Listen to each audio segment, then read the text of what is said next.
আসসালামু আলাইকুম, সবাই কেমন আছেন? আশা করি সবাই অনেক অনেক ভালো আছেন। তো আপনারা অনেকে প্রশ্ন করে থাকেন যে ভাইয়া ইজি টেলিকম অ্যাপসে আমরা কীভাবে অ্যাড ব্যালেন্স করব। কারণ অ্যাড ব্যালেন্স করা ছাড়া আপনারা কিন্তু এখানে রিচার্জ করতে পারবেন না এবং কোনো প্রকার এমবি এবং মিনিট প্যাকেজ এগুলা অফারগুলা কিনতে পারবেন না। তো এই জন্য কিন্তু আপনাদেরকে ইজি টেলিকম অ্যাপসের অ্যাড ব্যালেন্স করতে হবে। তো আজকের এই ভিডিওতে আপনাদেরকে দেখিয়ে দেবো কীভাবে ইজি টেলিকম অ্যাপসে অ্যাড ব্যালেন্স করবেন। তো ইজি টেলিকম অ্যাপসে অ্যাড ব্যালেন্স করার জন্য আপনারা সর্বপ্রথম ইজি টেলিকম অ্যাপসটিতে ঢুকে পড়বেন। তো ইজি টেলিকম অ্যাপসে ঢুকে পড়ার পর আপনারা এখান থেকে দেখতে পাচ্ছেন জাস্ট যে অ্যাড ব্যালেন্স বলে একটা অপশন রয়েছে। এখান থেকে জাস্ট অ্যাড ব্যালেন্স অপশানে একটা ক্লিক করবেন। অ্যাড ব্যালেন্স অপশানে ক্লিক করে দেওয়ার পর আপনারা কিন্তু তিনটা নিয়মে এখানে অ্যাড ব্যালেন্স করতে পারবেন। একটা হচ্ছে নগদ পার্সোনাল, আরেকটা হচ্ছে আপনার রকেট পার্সোনাল, আরেকটা হচ্ছে বিকাশ পার্সোনাল। তো আমি যেহেতু বিকাশে করব তাই এখান থেকে বিকাশটি সিলেক্ট করে দিলাম। আপনারা নগদে করতে পারেন, রকেটেও করতে পারেন। তো এরপর আপনারা কত টাকা অ্যাড ব্যালেন্স করবেন, আমি যেহেতু 50 টাকা সাপোর্ট করব তাই এখান থেকে 50 টাকা দিয়ে নেক্সট করে দেব।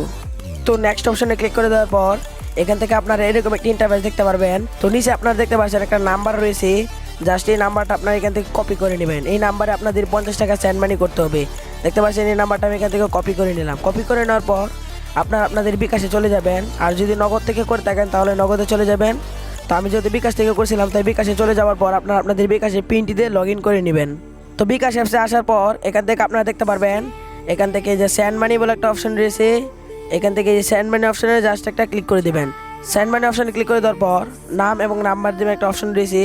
এখান থেকে জাস্ট আপনারা যে কপি করেছিলেন নাম্বারটি, এই নাম্বারটি পেস্ট করে দেবেন। পেস্ট করে দেওয়ার পর আপনারা জাস্ট নাম্বার শীর্ষ ঠিক এখানে ক্লিক করে আপনার যেহেতু 50 টাকা সেন্ড মানি করবো তাই 50 সিলেক্ট করে দিয়ে এখান থেকে জাস্ট এগিয়ে যান অপশানে একটা ক্লিক করে দেবো।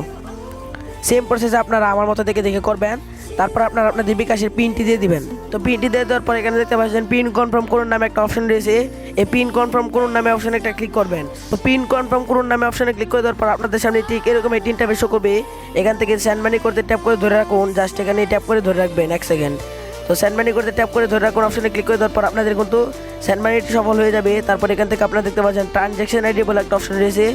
জাস্ট এখান থেকে ট্রানজ্যাকশন আইডিটি কপি করে নেবেন। তো ট্রানজ্যাকশন আইডি কপি করে নেওয়ার পর আপনারা সরাসরি চলে যাবেন ইজি টেলিকম অ্যাপসে। ইজি টেলিকম অ্যাপসে চলে আসার পর আপনারা এখান থেকে দেখতে পাচ্ছেন ইন্টার ট্রানজ্যাকশন আইডি। এখান থেকে আপনারা যে কপি করেছিলেন ট্রানজ্যাকশন আইডি বিকাশ থেকে জাস্ট এখানে ট্রানজ্যাকশন আইডিটি পেস্ট করে দেবেন। আমার মতো ট্রানজ্যাকশন আইডি পেস্ট করে দেওয়ার পর নিচে আপনারা দেখতে পাচ্ছেন ভেরিফাই বলে একটা অপশন রয়েছে। এখান থেকে যে ভেরিফাই বলে একটা অপশন রয়েছে এখানে জাস্ট ভেরিফাই অপশানে একটা ক্লিক করে দিবেন।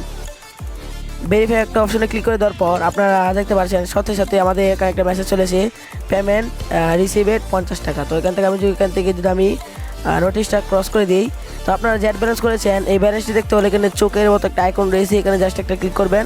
তো চোখের মতো আইকনে ক্লিক করে দেওয়ার পর দেখতে পাচ্ছেন আমাদের কিন্তু ব্যালেন্সটি অ্যাড হয়ে গেছে ইজি টেলিকম অ্যাপসে।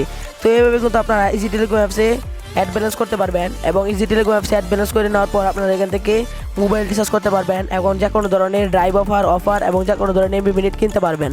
তো এইভাবেই মূলত ইজি টেলিকম অ্যাপসে অ্যাড ব্যালেন্স করা হয়। তো এই ছিল আজকের এই ভিডিও, দেখা হবে অন্য কোনো ভিডিওতে। আল্লাহ হাফেজ।